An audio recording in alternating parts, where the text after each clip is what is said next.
la inseguridad ciudadana y le damos la bienvenida a Frank Casas. ¿Cómo estás, Frank? Muy buenas noches.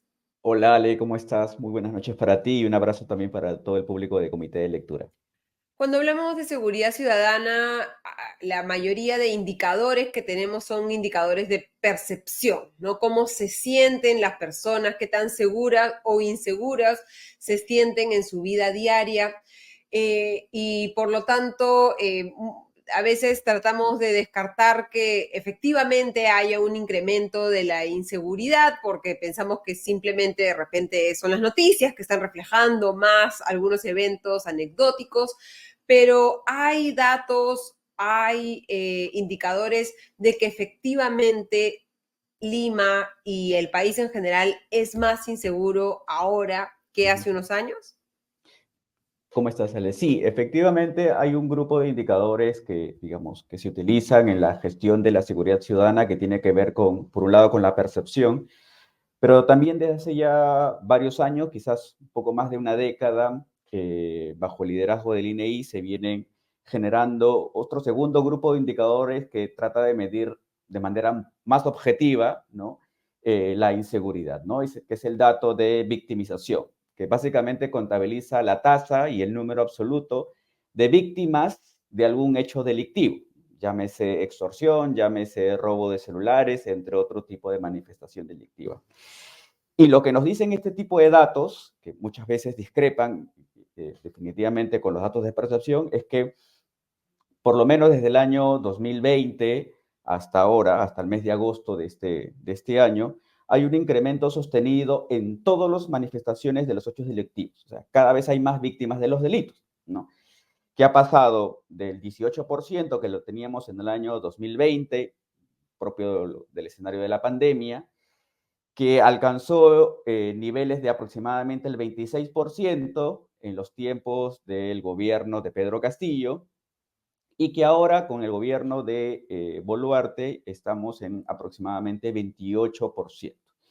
Y es muy probable que la tendencia se mantenga en crecimiento y alcance los niveles regulares en el que estaba usualmente la tasa del número de víctimas de los delitos, que era del 30%, ¿no? ¿Por qué ese Pero retroceso, no? Y te transmito una de las preguntas que nos hace uno de nuestros más fieles seguidores. ¿Cómo ese tipo de delincuencia ha aumentado tan rápido? ¿Por qué ese disparo? en principio, pues, hay varios factores que explican las diferentes manifestaciones del delito, ¿no? En términos generales, en principio porque hay una tendencia de recuperación post-pandemia, ¿no? Nuestro nivel promedio de tasa de victimización ha sido del 30% en los últimos 15 años, ¿no? La tasa más alta que hemos tenido ha sido en el año 2009 de aproximadamente 40%, pero en general ha sido del 30%, ¿okay? Y cayó en los tiempos de la pandemia, ¿no? Porque, digamos, estuvimos encerrados y obviamente muchas manifestaciones delictivas, salvo los temas de violencia de género, violencia sexual, se han mantenido bastante altos, incluso en tiempos de pandemia, pero las otras manifestaciones bajaron. Y ahora entonces lo que se trata es un efecto rebote y está recuperando su pico. Pero también hay que agregarle otras manifestaciones. Por un lado, que a diferencia de otros tiempos, hoy nos encontramos con graves problemas económicos que no los teníamos antes y eso agudiza un poco más las prácticas de los hechos delictivos, entre otras cosas por una cuestión muy racional, ¿no? La búsqueda de recursos económicos de una manera mucho más rápida que el delito lo puede brindar. Y en tercer lugar, porque desde que recuperamos la pandemia, ¿no?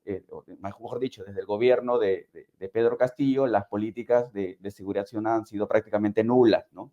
Con medidas o populistas o con poca evidencia de que realmente van a reducir o prevenir los delitos, ¿no? Entonces, ante esa ausencia de capacidad del Estado para resolver y de gestionar mejor las formas como el Estado debe garantizar seguridad, es, digamos, sensato pensar en este crecimiento o esta velocidad de recuperación de la tasa delictiva, pues es bastante rápida, ¿no? Y es probable que a fin de año lleguemos a ese 30%, si no es que más, ¿no? Ese es el gran Eh, problema. Vemos que es el fenómeno de la inseguridad ciudadana tiene varios orígenes, ¿no? Y los problemas que tienen varios orígenes requieren soluciones más complejas que ataquen a cada una de esas razones. Pero lo que hemos visto hasta ahora y en este gobierno en particular es que al parecer dictar un estado de emergencia es la solución, la única herramienta en la caja de herramientas al parecer, ¿no? ¿Qué efectos ha tenido hasta el momento este estado de emergencia que se ha dictado en varios distritos de Lima y en Piura? ¿Y qué más bien se tendría que estar haciendo para reducir esa tasa de victimización que, como bien dices, es un dato duro que no se puede contradecir, digamos, ¿no? Y que seguramente está subrepresentando la realidad también, ¿no? Sí, mira, varias cosas, ¿no? O sea, en principio, un primer efecto es que no reduce el delito y por lo tanto las manifestaciones delictivas, digamos, continúan, ¿m? Uh -huh. Y van a continuar, ¿no? Porque, como ya se sabe, no existe ninguna evidencia científica, informe técnico, ni del Perú, ni de cualquier otra parte del mundo, que nos dé por lo menos luces de que más estados de emergencia reducen o previenen el delito. No existe. Por lo tanto, es evidente que están tomando decisiones sobre la base quizás del desconocimiento, de la presión de algunos actores políticos, ¿no? En segundo lugar es que obviamente la población se siente ya con poca ilusión, con poca esperanza de que realmente el gobierno o el actual gobierno les va a resolver en algún momento algo relacionado al tema delictivo. Entonces, eso genera evidentemente frustración y desconfianza, entre entre otros temas, ¿no? De que el gobierno realmente va a mejorar esta situación. Y por último, en tercer lugar, lo que está ocurriendo ahora, ¿no? Que ante la desesperación y la poca esperanza de que el gobierno... Hola, parece que se perdió la señal. No sé Sí, si por me... un segundo, pero ya te recuperamos, creo que, Frank, sí. Sí, Perfecto. decías que por la Decía, ¿no? desesperación. En tercer lugar, una de las consecuencias que también genera esta, digamos, incapacidad del Estado de gestionar realmente la seguridad es que muchas personas ya están hartas y quieren tomar la seguridad con sus propias manos, lo que agudiza los riesgos de que haya mayor derramamiento de sangre, ¿no? Que es lo que hemos visto, entre otras cosas, las manifestaciones de violencia en ciertas partes de la capital, el Agustino, la Victoria, entre otros lugares, ¿no? Y esto son imágenes que hasta el momento no se ha demostrado fehacientemente que sean verídicas, pero un video como el que hemos visto esta semana, ¿no? De supuestos miembros de la banda criminal Los Gallegos, una facción del Tren de Aragua, que amenazan de muerte a mototaxistas de La Victoria como represalia por lo que ellos consideran violencia xenófoba. Es algo que si ya no estábamos asustados o los que no estaban asustados se están asustando muchísimo más, ¿no? ¿Qué está sucediendo y qué solución se podría dar a este incremento ya de el enfrentamiento entre ciudadanos y peruanos y venezolanos en un contexto en el que la gente, creo, no entiende muy bien qué es lo que está sucediendo, ¿no?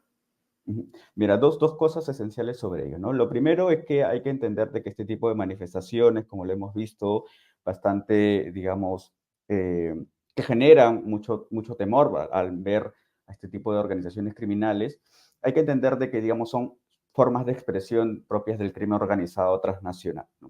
Uh -huh. Tenemos a muchas organizaciones, principalmente esta que es extranjera, que está operando las prácticas de extorsión. Prácticas que, por cierto, tampoco no es que sean novedosas en nuestro país, ya desde hace varias décadas atrás la hemos sufrido, tanto en Lima, asociado muchas veces, por ejemplo, a las bandas de construcción civil, pero otras ciudades del norte del país, de la costa norte, también tienen prácticas de extorsión desde hace bastante tiempo atrás, ¿no? Entonces, lo que ocurre, y esto es hipótesis, habría que corroborarlo, es que a diferencia de otros tiempos, en donde incluso vivimos mucha bonanza económica, pues las personas, entre ellos empresarios que sufrían estas prácticas de extorsión, pues resolvían el tema, es decir, pagaban, ¿no? Uh -huh. Ahora, en un contexto de bastante crisis, entre otras económicas, pues lo que está sucediendo es que las personas pues ya no están reaccionando, no están tratando de resolver de otra manera, esperanzado, entre otras cosas, por la seguridad que les podría brindar o no el Estado, cosa Ujú, que no ocurre, ¿no? Entonces, frente a ello, ahora vemos mayor nivel de amenaza o amedrentamiento mucho más público, justamente en esa lógica de tratar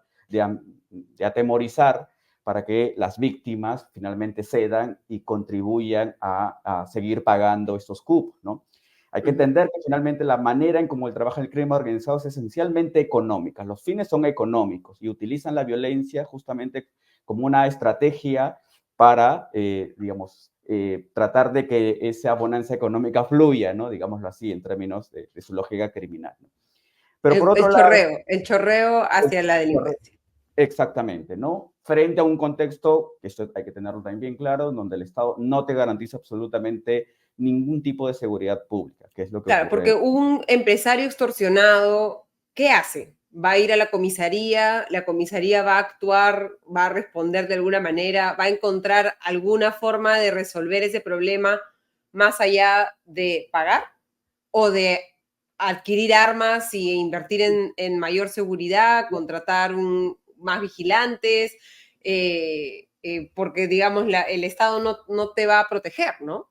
Sí, exactamente, ¿no? Y de hecho, lo que te dice la práctica es que se ha estado resolviendo, o sea, la misma víctima ha estado resolviendo el asunto, que por supuesto que le genera una afectación, principalmente económica, ¿no? Pero lo ha estado resolviendo, ¿no? En parte por la desconfianza que tiene también sobre el sistema de justicia, ¿no? El sistema de justicia no te asegura realmente que se pueda solucionar el problema y que tú no sufras consecuencias por tratar de solucionar el inconveniente a través del Estado, ¿no? Ujú. Claro, Y por porque si eso denuncias, te conviertes en una potencial víctima de violencia. ¿qué ocurre exactamente? ¿No? Y de hecho, muchas de estas manifestaciones de amedrentamiento a través de explosivos o, digamos, colocar balas dentro de algunas cartas, entre otras cosas, son justamente esas formas de amedrentamiento para tratar de que tú no vayas por la policía porque no te va a resolver el asunto. Y más aún, o peor aún, el sistema de justicia, ¿no? Pero eso va por una parte, ¿no? El segundo elemento tiene que ver que existen unas ciertas yo le llamo algo así como facilitadores de la comisión de ciertos delitos que también, digamos, permiten que este delito continúe, ¿no? Uno de ellos tiene que ver precisamente con los teléfonos celulares, ¿no? De acuerdo a los datos del INEI, datos, por cierto, del 2019 y no se ha vuelto a actualizar la información, pero por lo menos tenemos ese dato, es que más del 70% de los empresarios de cualquier nivel que han sido extorsionados lo han sido a través de los teléfonos celulares, ¿no? Ujú, Mirar esto es importante. Entonces, parte para hacer más difícil la actividad delictiva, parte por controlar sobre todo este gran mercado de celulares robados, ¿no? Que por cierto llamo mercado porque no solo se trata de un delito, sino que, digamos, hay una serie de sectores y de estructura y de actores que participan en este negocio que es bastante rentable, más de 2.8 millones de soles que se movilizan diario a través de este mercado. Y son con estos celulares que los delincuentes, o muchas veces los delincuentes, lo utilizan para extorsionar. Lo interesante de este punto es que para que este teléfono deje de, digamos, de ser utilizado como una herramienta para los extorsionadores, lo que se debe hacer es que este teléfono pierda valor en el mercado. Y para que pierda valor en el mercado económico, es necesario, por ejemplo, entre otras cosas, hacer que no se puedan activar a través de una línea telefónica. Pero hoy también sabemos que existe un gran mercado ambulatorio, ¿no?, de chips de telefonía celular, que en parte trabaja con cierto nivel, digámoslo así, de complicidad, ¿no?, comercial de las empresas operadoras de telefonía, ¿no?, que están al tanto de lo que sucede y de ese vínculo, porque Obsitel también lo ha hecho evidente, pero ellos se resisten a, digamos, tratar de que este mercado sea regulado, controlado, ¿no? De hecho, el año pasado pusieron una demanda de amparo, ¿no?, para evitar de que se les corte este tipo de actividad económica. Entonces, mirar esto, no digo que necesariamente se tenga que cortar, ¿no?, o prohibir esta lógica porque estamos ante un mercado económico, pero sí es necesario articular e ir más allá que, digamos, cuando pensamos en medidas de seguridad, ir más allá de la lógica policial y atender también otros elementos, otros factores que tienen un sentido netamente económico y que también pueden ayudar y contribuir a la prevención situacional del delito. en este caso de la extorsión. Entonces, controlar el mercado ambulatorio de chip y controlar el mercado negro de celulares robados puede contribuir justamente a hacerle por lo menos más difícil el trabajo de los extorsionadores, ¿no? Ujú. Pero eso ameritaría pues una política de seguridad mucho más amplia y mucho más integral que usualmente no se suele hacer, ¿no? Claro. Pero incluso pensando solamente en la actuación policial, todas las personas a las que nos han robado un celular sabemos a dónde se lo han llevado y dónde lo han vendido, ¿no? Que es en las Malvinas. Y no, y pese a que todos lo sabemos, la policía lo sabe, el Ministerio del Interior lo sabe, sigue manteniéndose ese, como tú bien dices, mercado de celulares robados prácticamente al margen de la ley. Sí, efectivamente. En parte tiene que ver, de nuevo, ¿no? Con esta lógica de, oye, si tú quieres controlar un mercado de naturaleza económica, tú lo sabes bastante bien, ¿no? Pues no basta simplemente con establecer mayores penas, ¿no? Como que si el delincuente por esa razón va a tener miedo y ya no va a delinquir, ¿no? Eso no Uh -huh, afecta en demasía este tipo de mercado, que es muy rentable y por lo tanto los incentivos son bastante altos, uh sino -huh, que hay que trabajar también sobre esta cadena de suministro que hace que este celular robado vuelva a ingresar al sistema formal, digámoslo así, o al sistema económico, ¿no? Porque uh muchos -huh, de estos celulares robados, como bien lo dices tú, pues se venden, incluso a veces hasta te dan boleta por ese celular que pasa como de segunda mano. Entonces, lo que se tiene que buscar es hacer que ese celular pierda valor en el mercado, es decir, que muera en el camino, que no uh vuelva -huh, a ser usado, cuando menos, para tratar de que justamente ya no sea una herramienta para un futuro delincuente, entre otras uh -huh. cosas, ¿no? Entonces, para eso es necesario controlar las líneas telefónicas, tener una mejor y inteligente estrategia también de fiscalización, los puntos de ventas que todos los conocemos, todos sabemos dónde se venden celulares robados y todos sabemos dónde se venden chips de manera ambulatoria, pero muchas veces no se hace porque las autoridades, entre otras cosas, entre otros casos los alcaldes, están pensando en otras cosas, quizás que llamen mucho más la atención y no necesariamente en estas cosas que afectan más al ciudadano de a pie, ¿no?